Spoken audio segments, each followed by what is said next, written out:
You are now watching Fel's Best Channel.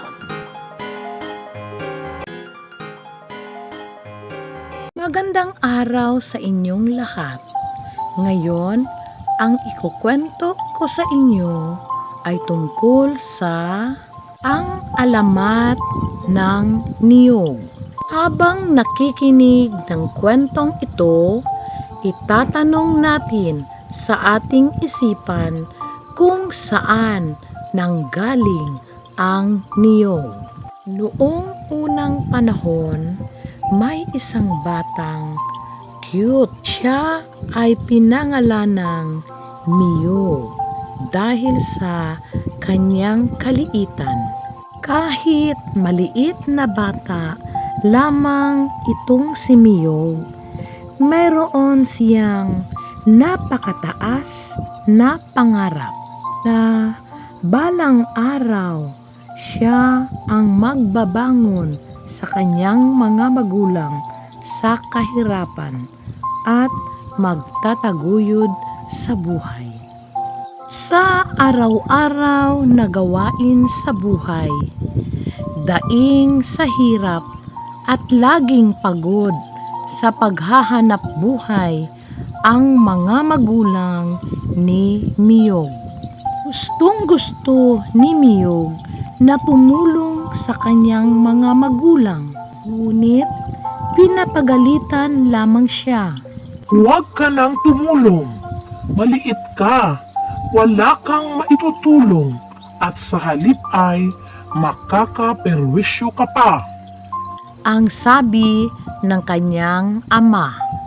Kung kaya sa tuwing umaalis ng bahay ang kanyang mga magulang upang maghanap buhay, palihim na lang niyang nililinis ang kanilang tahanan at maging ang kapaligiran nito bilang tulong.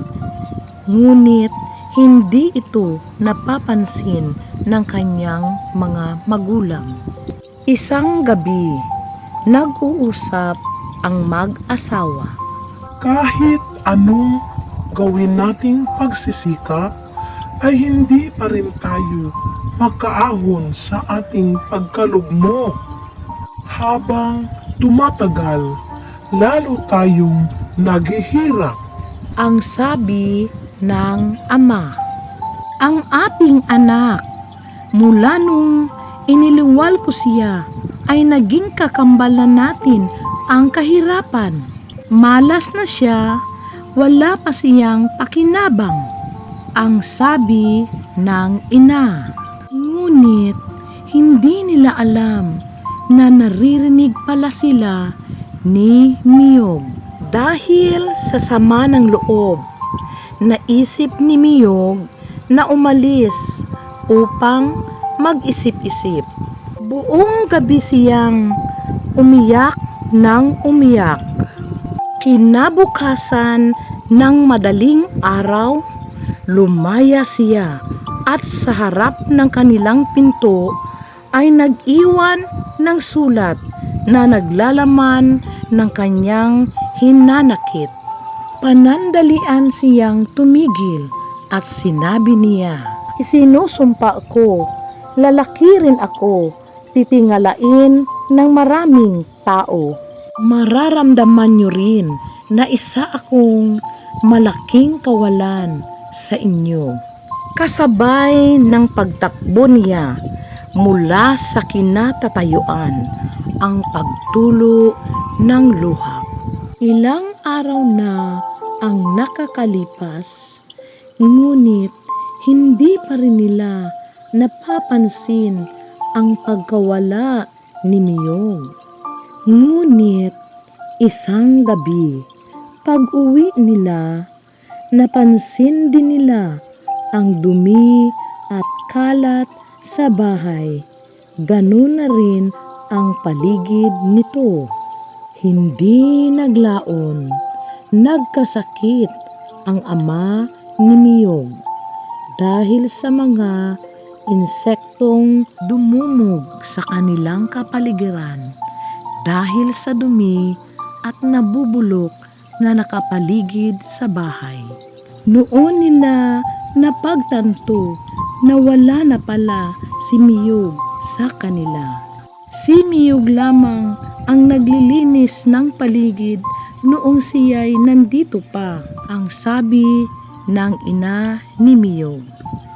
Ilang linggong hinanap ng ina si Miyog, ngunit hindi niya ito makita. Napaupo na lamang ang ina at napapikit sa may pinto at sinabing, "Miyog, anak, kung nandito ka lamang, sana ay maayos ang kalagayan ng iyong ama." Pagmulat niya, nasilaw siya sa isang maliwanag kasabay ng pagtubo ng isang puno na may bunga. Kasabay din ito ang pagkakita sa sulat na ginawa ni Miyog. Habang nagtatagal ay lalong dumadami ang puno at napakinabangan ng tao. Ang lahat ng parte nito mula ugat hanggang dahon. Laking pasasalamat ng mga tao doon at isang malaking pakinabang ang punong iyon sa kanila. Nagsilbi itong pagkain, inumin at maging gamot sa mga may sakit at kung ano-ano pang gamit ang makukuha dito. Siguro nga ay si Miyog ang punong iyan. Nagsisisi akong nasabi kong wala siyang pakinabang, ang sabi ng ina. Di naglaon, tinawag nila itong punong Miyog hanggang sa naging puno ng niyog. Hanggang sa ngayon, tinitingala at napakalaki pa rin ang pakinabang ng mga tao sa puno ng niyog. Narito ngayon ang 10 pamamaraan na gamit ang niyog. Sana ay may natutunan kayo sa kwentong Ang Alamat ng Niyog. Maraming salamat sa inyong pakikinig. Hanggang sa muli. Paalam!